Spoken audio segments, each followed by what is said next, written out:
Каква е любимата ви закуска? Гофрети, разбира се. Хайде да ги направим заедно с Delicious Vibes. В купа пресяваме 2 чаши брашно, заедно с 1 бак пловер.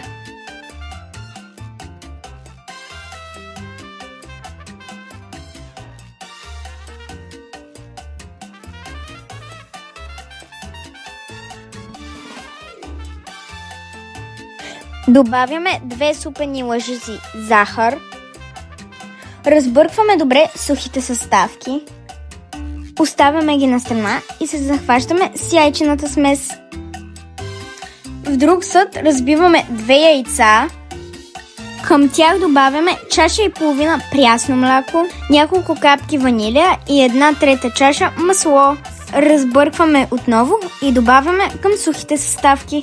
Разбъркваме добре до хомогенна смес.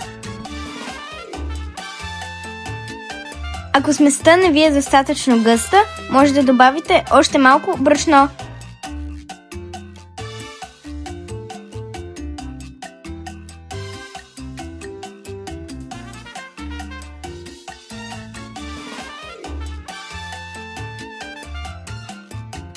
В загрятия гофретник поставяме от сместа.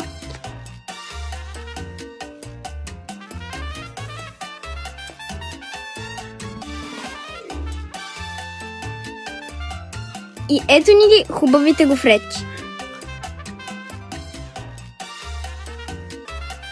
Върху тях поставяме течен шоколад. Аз ги обичам и с бадан. Много са вкусни. Да ви е сладко!